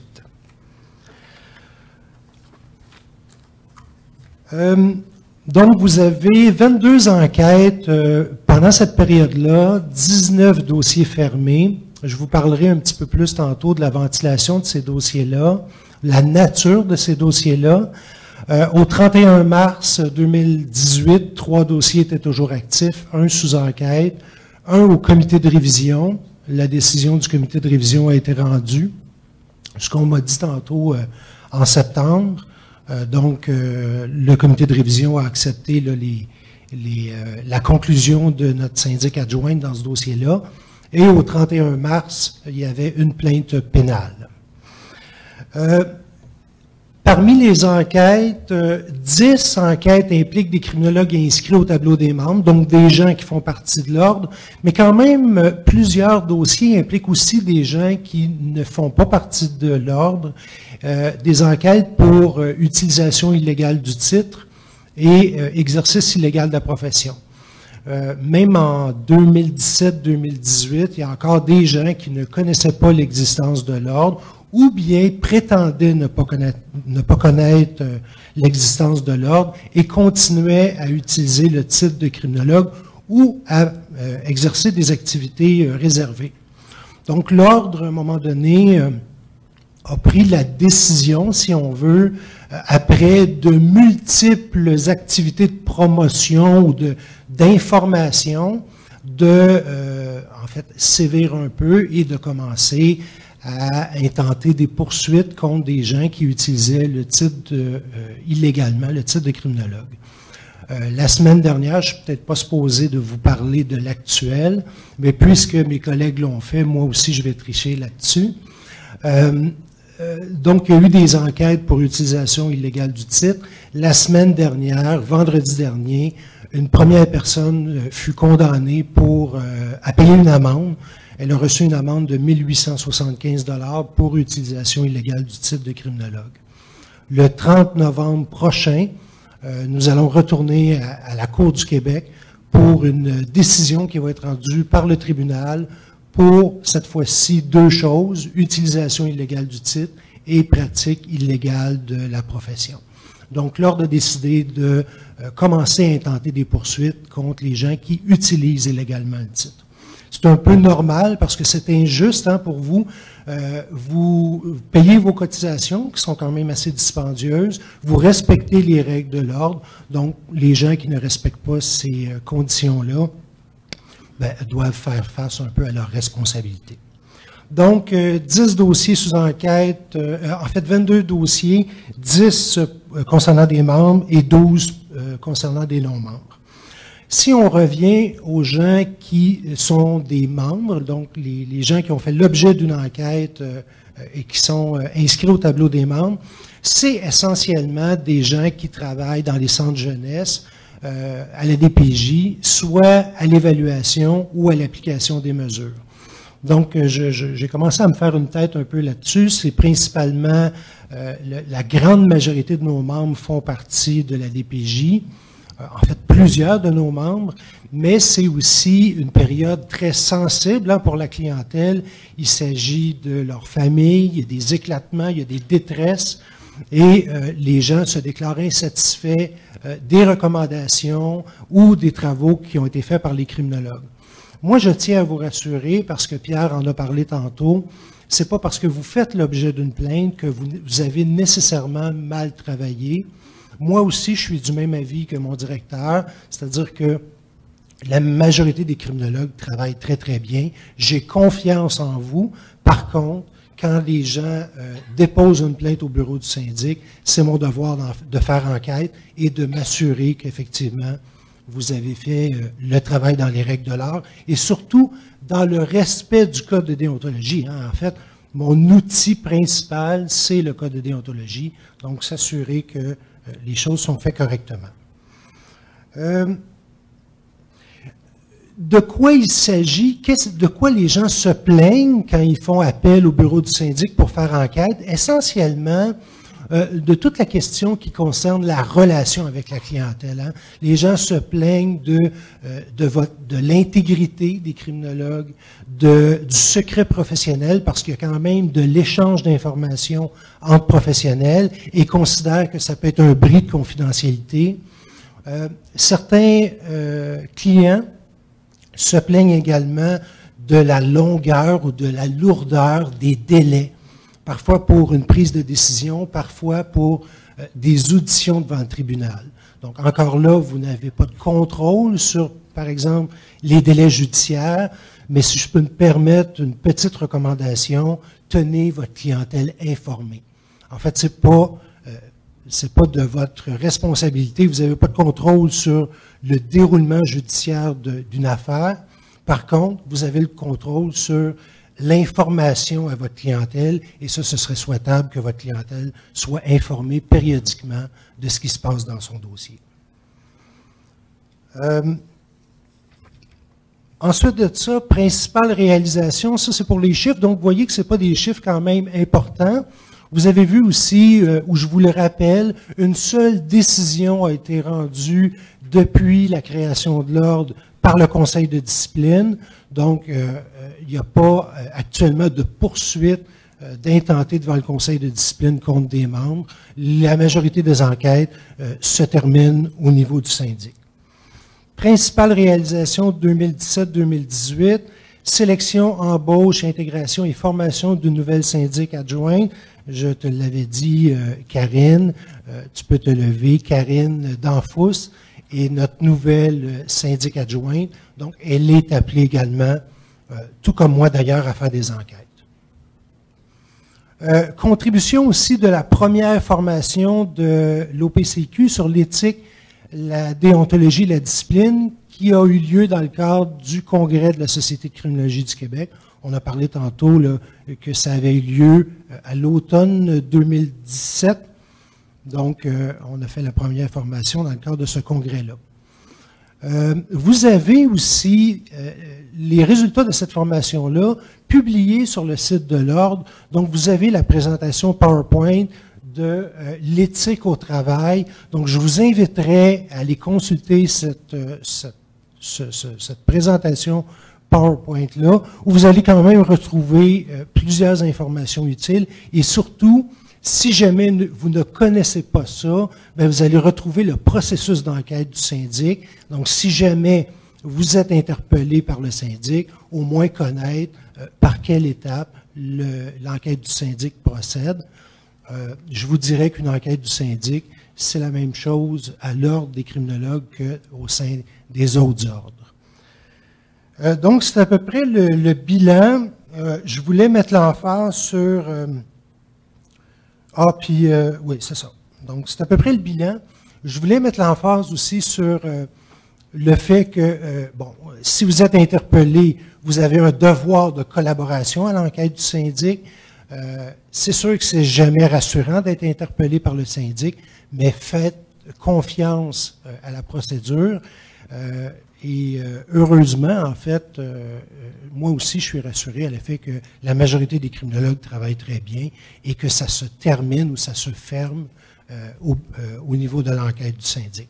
La première décision de révision, j'ai un peu la bouche sèche, c'est pas grave, j'ai terminé, nous a démontré, parce que j'ai terminé, je calerai ma bouteille d'eau par la suite, nous a démontré que le travail du syndic était bien fait puisque le comité de révision en est arrivé à la même conclusion. Donc, je vous remercie. Si vous avez des questions concernant le bureau du syndic, je pourrai les prendre durant la période de questions. Alors, merci beaucoup.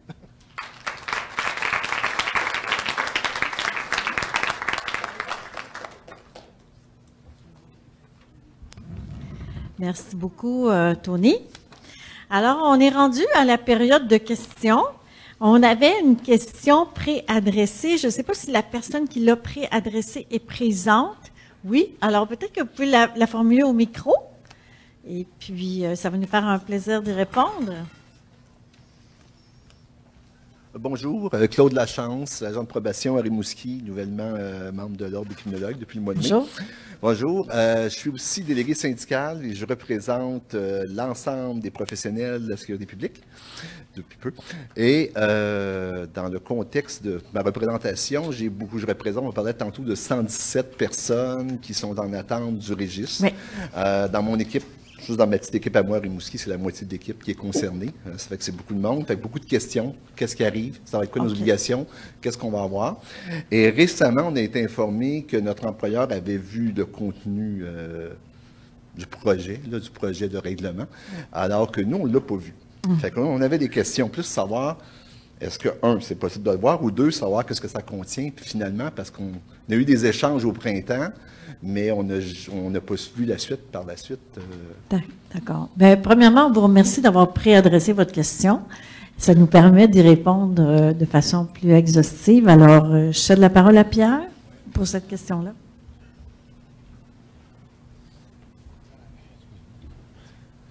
Alors, merci de ta question, Claude, parce qu'on a déjà été collègues ensemble, là, on se connaît. En fait, le registre, actuellement, comme je l'ai mentionné un petit peu auparavant, bon, il est rédigé en partie. Il a été soumis effectivement au ministère de la Sécurité publique, qui a rajouté une clause qui est tout à l'honneur des gens concernés. Moi, personnellement, je n'aurais pas de problème à le montrer aux gens du syndicat, sauf que faudrait que j'en parle avant au ministère. Je pense que ça revient davantage au ministère de vous le montrer s'il le désire. Mais essentiellement, essentiellement les conditions, il y a 5 conditions pour faire partie du registre. Et ça, on en avait parlé déjà. D'abord, il faut être inscrit au registre actuellement. Il faut avoir payé les frais qui vont être exigés à ce moment, au moment où ça va être créé. Ça, j'ignore les frais pour l'instant, ils ne sont pas mentionnés.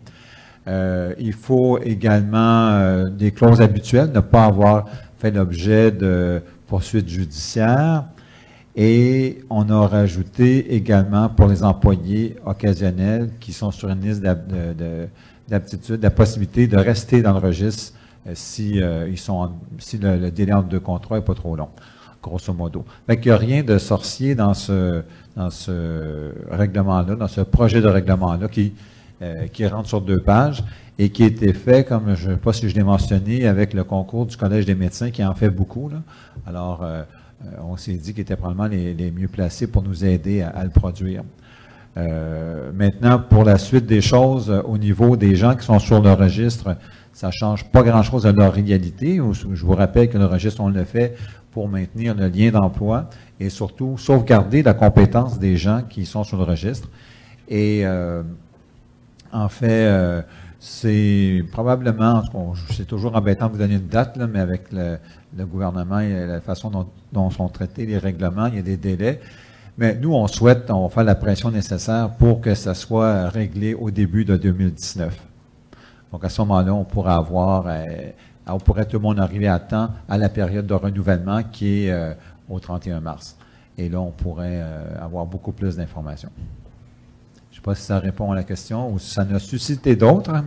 Ça en a suscité d'autres, je crois. Oui, ça en a suscité une autre. Juste dire qu'on a demandé à l'employeur, justement, le document. L'employeur nous a référé à l'ordre. Ah oui? À l'ordre. Alors là, on se lance la balle. Écoute, je te montrerai que l'autre tantôt, je l'ai avec moi. C'est une chose. Puis là, l'autre question que j'avais, j'ai perdu la question que j'avais. Je l'ai perdu. J'avais une autre question, je l'ai perdue. Avez-vous des questions? Non, c'était pas par rapport à ça. Ça me revient, je te pose tout tantôt. Parfait. Oui. Vincent Jourdouin. Oups. Ça résonne, hein, ici? Salut, Vincent. Salut, Pierre. En fait, ma question est très simple, en fait, parce que durant les 2 dernières années, il y a eu beaucoup de négociations, finalement, entre l'OPCQ, finalement, puis le MSP concernant, je dirais, l'enrôlement, finalement, des agents de probation dans l'ordre des criminologues. Je comprends ça. Maintenant, pourquoi avoir tenu à l'écart le syndicat des professionnels dans ces importantes négociations-là? dans la mesure, en fait, où c'est le SPGQ, en fait, qui représente, en fait, les agents de probation et qui représente, en fait, ces futurs criminologues-là. Donc, pourquoi avoir tenu à l'écart le SPGQ, avoir fait des négociations uniquement en bilatéral, finalement, avec le MSP? Très simplement parce que nous, on négocie avec le ministère de la Sécurité publique, c'est notre principal interlocuteur. Donc, sans se lancer la balle, il faudrait demander au ministère pourquoi il vous a pas interpellé plus rapidement, si c'est le cas. Mais je me souviens très bien qu'on a quand même, à la demande du ministère, collaboré avec le SPGQ, Claude y était également, sur différents aspects de l'admission des membres. Mais essentiellement, le principal acteur avec lequel on a intervenu, c'est le ministère de la Sécurité publique et par la suite, l'Office des professions. Ouais, excusez-moi, en tout cas, peut-être une petite demande de précision. Ma question, c'est pourquoi, dans le fond? Parce que l'MSP nous disait, contactez l'OPCQ, ayez des contacts avec l'OPCQ. Donc, puis là, c'est ça. Donc, on nous renvoyait, donc on nous retournait tout le temps à un autre interlocuteur. Finalement, c'est l'OPCQ, c'est l'MSP. Donc, mais pourquoi le MSP était le principal interlocuteur? Pourquoi ne pas avoir eu des discussions, finalement, un peu tripartites, là, finalement, avec... donc, qui aurait mis en scène, finalement, le SPGQ? Bien, le principal interlocuteur, c'est le ministère parce que c'est l'employeur, on s'entend là-dessus. C'est avec lui qu'il faut négocier ou qu'il faut discuter bon, c'est un long processus qui a démarré en 2016. Il fallait d'abord les rencontrer, leur expliquer pourquoi, à notre avis, il fallait que les agents de probation, les CMC, s'intègrent au système professionnel. Ça a pris 6 mois avant d'en arriver à une lecture commune de la situation. Il a fallu ensuite, il n'y avait pas juste le SPGQ là, dans le décor, il y avait quand même tous les autres ordres avec qui il fallait discuter. Il y en a pour qui c'était pas évident. Je parlais tantôt que les criminologues ne sont pas tellement connus. Il fallait leur expliquer toute notre réalité, tant du milieu carcéral que du milieu correctionnel. Ensuite de ça, il y a l'Office des professions qu'il fallait convaincre. C'est un acteur très, très important. Et il y a eu des rencontres de tous ces gens-là à plusieurs reprises. Et à quelques reprises, moi, j'ai accepté de bonne grâce de discuter avec l'employeur et le syndicat dans ce dossier-là. Et au final, on a même déployé toutes les énergies et tous les efforts d'imagination possibles pour protéger l'emploi de tout le monde au ministère de la Sécurité publique. Alors, je pense que les résultats sont quand même très bons.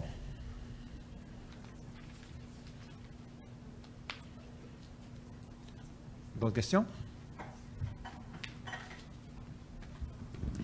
Alors, peut-être aussi pour ajouter à ce que Pierre disait, le processus, dans le fond, nous, l'Ordre professionnel des criminologues, on est là pour protéger le public et s'assurer que lorsque des criminologues sont appelés à prendre des décisions qui ont un impact sur la vie des gens, puis ces décisions-là qui ont un impact sur la vie des gens sont bien définies dans la PL 21, que ces activités-là soient exercées par des membres d'un ordre professionnel. Et c'est à ce titre-là qu'on a fait les démarches auprès du ministère de la Sécurité publique. Donc, je pense que ça précise un peu le contexte. Ce qui est compliqué dans le dossier aussi, c'est tout le processus d'adoption d'un règlement sur la création d'un registre. Nous, on a proposé un libellé. On n'est pas maître. Alors, le libellé qui existe à l'heure actuelle n'est pas final. C'est l'Office des professions qui va déterminer le libellé final de cette création d'un registre-là. Donc, on n'est pas, on veut être transparent avec les membres le plus possible, mais il faut savoir que c'est pas nous qui avons le dernier mot sur comment ça va être libellé finalement. Est-ce qu'il y a d'autres questions sur l'ensemble des sujets dont on a parlé ce soir? Est-ce que tout était relativement clair? Semble-t-il, ou il est très tard. Les gens, ça fait une grosse soirée. Alors, s'il n'y a pas d'autres questions, on serait rendu à la clôture. Si j'ai rien oublié, mesdames, qui sont là pour garder le temps et l'ordre du jour.